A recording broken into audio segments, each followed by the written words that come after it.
السلام علیکم ورحمۃ اللہ۔ جی دیکھیں، سوال ہے کہ وراثت میں دادی کا کیا حصہ ہوتا ہے۔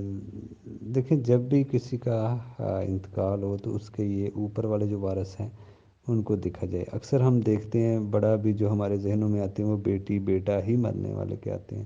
بڑا بھی سوچ لیں گے، بڑا سوچ لیں گے تو ہم سوچ لیں گے کہ ماں باپ، اس سے آگے ہم نہیں سوچتے، اس کے آگے ہمارا ذہن نہیں جاتا۔ تو اوپر اکثر ایسے ہوتا نہیں ہے، لیکن زیادہ تر ایسے ہوتا نہیں، لیکن کسی کیس میں ہو سکتا ہے کہ کسی کے ماں باپ نہ ہو اور دادی ہو۔ اگر ماں ہے تو پھر تو دادی کو نہیں ملے گا۔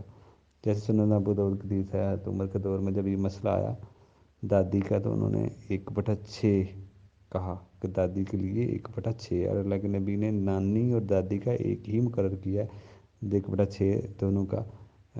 اگر دونوں ہوں تو دونوں اس میں شریک ہوں گی، اگر ایک ہے تو ایک لے لے گی۔ تو یہ ماں نہ ہو تو پھر اس کو ملے گا۔ تو ہمیں یہ بھی سوچنا چاہیے کہ جب کوئی شخص فوت ہوتا ہے یا عورت فوت ہوتی ہے یا مرد فوت ہوتا ہے تو اس کے بیٹی بیٹوں کا ہی صرف حصہ نہیں ہوتا، اور اس کے ماں باپ کا بھی ہوتا ہے۔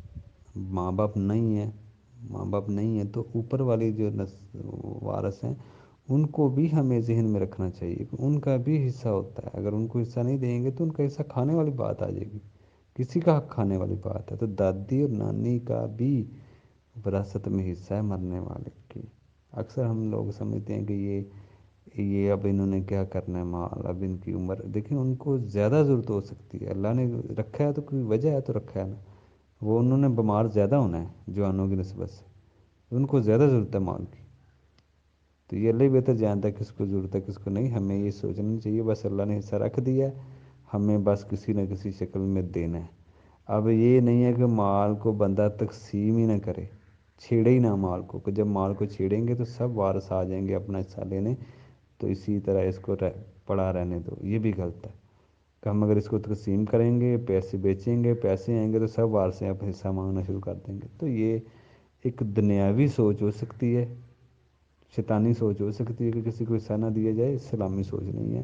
اسلامی سوچ یہ جب بھی کسی کے حصہ بنے صرف بیٹی بیٹے ہی نہیں، دادی کا بھی چھٹا نکالیں ٹوٹل وراثت کا۔ جیسے کسی نے 60 لاکھ چھوڑا ہے تو 10 لاکھ دادی کا، یہ ہوتا ہے چھٹا حصہ۔ تو بشرطے کہ مرنے والے کی ماں نہ ہو، اگر ماں ہوگی تو پھر دادی کو نہیں ملتا، پھر ماں لے لے گی۔ تو یہ سارے اوپر وارثوں کو بھی وراثت ملنی چاہیے۔ یہی نہیں رکھیں ذہن میں صرف بیٹی بیٹے کا حصہ ہے، مرنے والے کے ماں باپ کو بھی ذہن میں رکھیں، ان کو حصہ دیں۔ بعض کا سمجھتے ہیں لوگ کہ ان کا حصہ ہے لیکن وہ دیتے نہیں ہیں، پڑا رہتا ہے اسی طرح، وہ انتقال کر جاتی ہیں بعض کا، ان کو ان کا حصہ ہی نہیں ملتا۔ تو حصہ اگر اللہ نے رکھیں تو کوئی نہ کوئی شکل ایسی بنائیں کہ ان تک ان کا حصہ پہنچایا جائے، تاکہ وہ بھی اپنے حصے کا فائدہ لے سکے۔ یہ نہیں کہ وہ اپنی زندگی میں تو ان کو ملا نہیں، اب ان کا وقت آ گیا وہ چلی گئی، ان کو زندگی میں ان کو حصہ ہی نہیں ملا۔ تو یہ اصل نہیں ہے کہ بندہ مان لے، اصل یہ مانا جائے اور اس کو دیا جائے۔